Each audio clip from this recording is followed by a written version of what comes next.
सम्मान देती हैं कि उनकी किताबों में बहुत पहले से ही मेरा जिक्र आता है और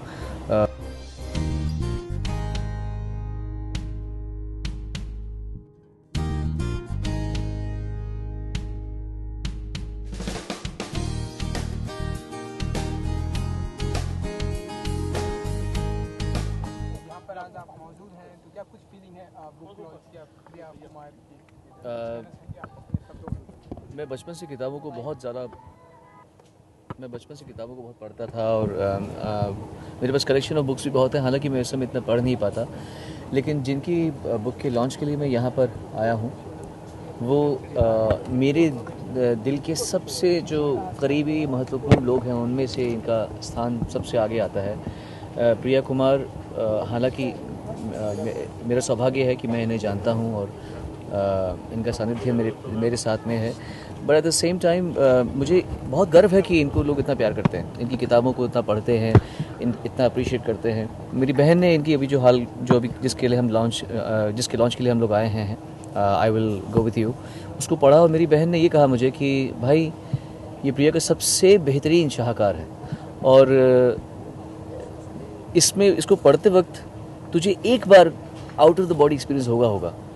तो मुझे इतना I felt so proud of you Priya. आपने ऐसी किताब लिखी जो लोगों को इतना गहराई तक छूती है। और प्रिया मुझे ये सम्मान देती हैं कि उनकी किताबों में बहुत पहले से ही मेरा जिक्र आता है और मुझे लगता भी नहीं कि मैं इस लायक हूँ, और इनके वो सम्मान देने की वजह से मैं थोड़ा और रिस्पॉन्सिबल हो जाता हूँ और मे बी मुझे इंस्पायर करती हैं ये अच्छा बनने के लिए।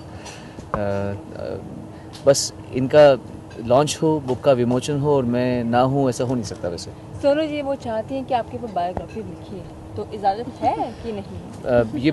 ये इतना मुझे इन पर कोई डाउट नहीं है, मुझे अपने पे डाउट है। मुझे लगता नहीं है कि मैं इस लायक हूँ, इस योग्य हूँ कि, और ये मुझे बोलती हैं तो इतने प्यार से बोलती है कि मुझे तो लिखनी है। और मैं सोचता हूँ मैं इनको कैसे कहूँ कि मैं अपने आप को इस योग्य नहीं समझता या रेडी नहीं समझता कि मैं अपनी बातों को एक सही तरीके से समझ के पेश करूँ। आप जानते हैं कि जो बात हम 10 साल पहले जो समझते थे, 10 साल के बाद में हम सभी मिलके उसको जो दोबारा उस पर जाते लगता है, अरे यार ये मैंने ऐसे क्यों किया, या मैं इसका बेटर कुछ कर सकता था।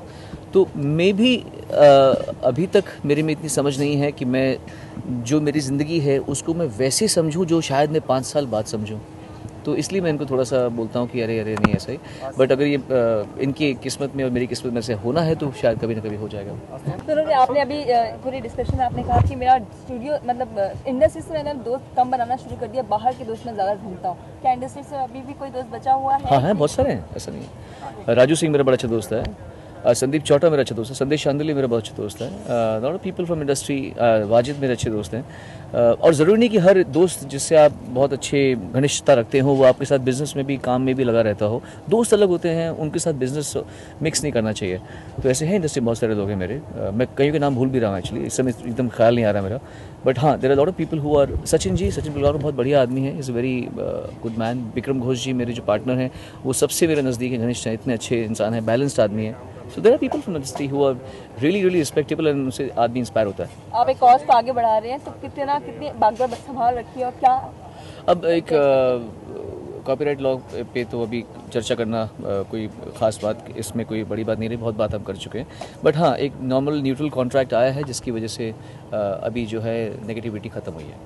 बजट भी आ रहा है तो बजट से कुछ एक्स्ट्रा? अरे बजट की मुझे कुछ मत पूछिए भैया, बजट के लिए क्या बजट में चाहते हैं आप? फ्रेटर्निटी के लिए चेंजेस आना चाहिए। लास्ट ये आखिरी है। अच्छा, म्यूजिक इंडस्ट्री के लिए क्या चाहते हैं बजट सरकार की तरफ से? मैं सिर्फ ये चाहता हूँ कि जो लॉ बना दिया गया है, कॉन्स्टिट्यूशन में अमेंडमेंट बना दिया गया है, परफॉर्मेंस राइट्स जो दी गई है, उस पर इम्प्लीमेंटेशन बस गवर्नमेंट थोड़ा करवा दे, और ये सबके ही भले की बात है, सबके फ़ायदे की बात है, तो बड़ा अच्छा रहेगा। बस उतना कहना चाहूँगा।